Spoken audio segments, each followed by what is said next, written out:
Hello, welcome back. I'm Father Ronald Knott, a priest of the Archdiocese of Louisville in Kentucky.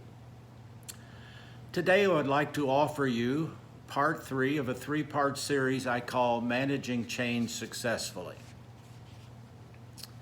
In part 1 of this series, I talked about change. A change is any event that can shake up our understanding of the world, our old priorities, and our old patterns of behavior. A transition, on the other hand, is a 3-phase psychological reorientation process that people go through when they're coming to terms with a change. In a transition, there is an ending, a neutral zone, and a new beginning. So today I would talk about phase 3, managing a new beginning.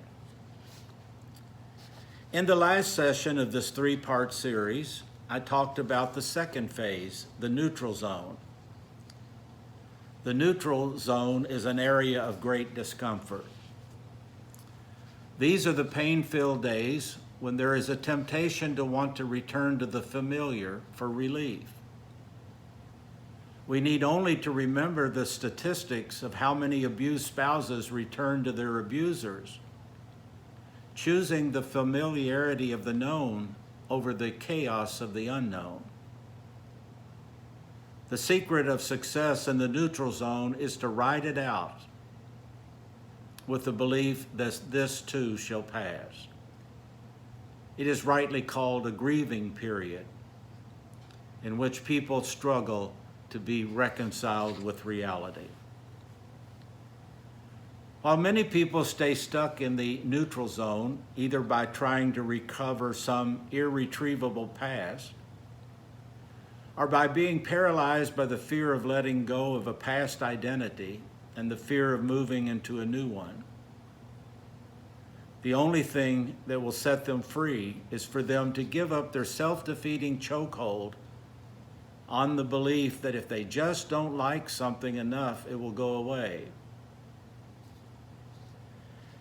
Only after going through each of these first 2 phases of a transition can people deal successfully with the 3rd phase, beginning again, with new energy, a new sense of purpose, a new outlook, and a new image of themselves. The grieving widow starts dating again. The single mother gets her online degree. The new job or volunteer opportunity presents itself, and the new house becomes to feel like home. The death of the ongoing core priest program that I had created at St. Meinrad, that I had hoped to lead and grieved over when I was about to retire, has happily morphed into an even better program. I call it my Catholic Second Wind Guild, for retired professionals wanting to offer their gifts in the Caribbean missions. People and organizations cause great damage when they try to make a new beginning without seeing to it that they have first completed the other 2 phases of transition.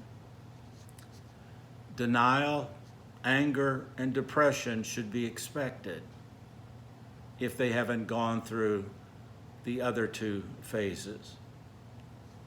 Priests and dioceses often make changes with little understanding of the transition people will go through if those changes are to work.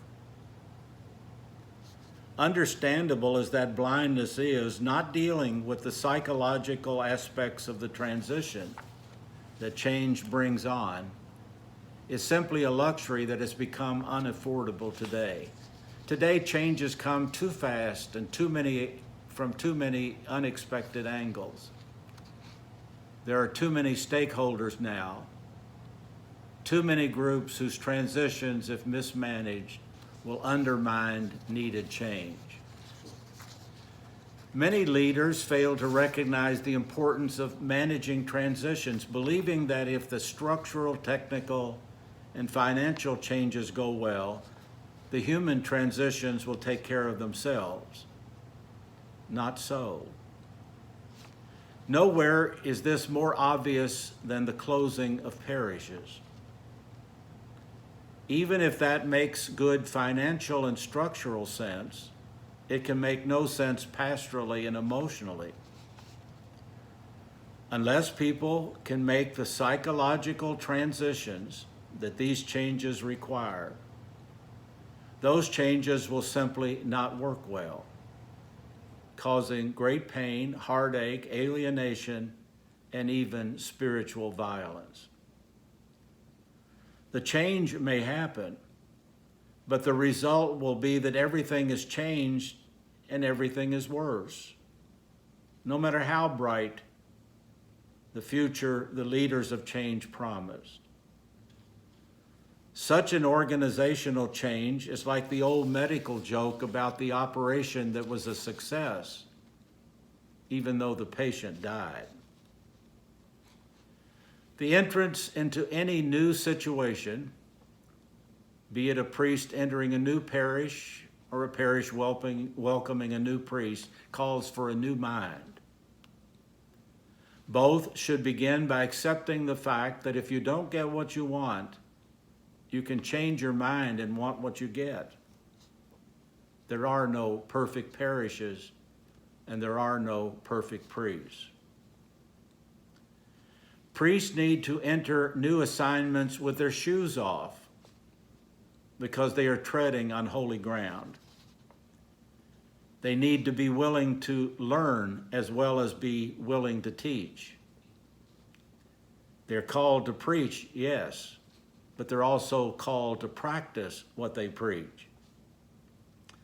New pastors and established parishioners must be willing to learn from each other and approach each other with kindness and patience, welcoming that yet to be known something that is about to happen between them. Finally, the Old Testament book of Exodus should be studied by anyone interested in learning how to lead and be led. The story runs through 3 books of the Old Testament: Exodus, Leviticus, and Numbers. The bulk of the narrative is, however, in the book of Exodus.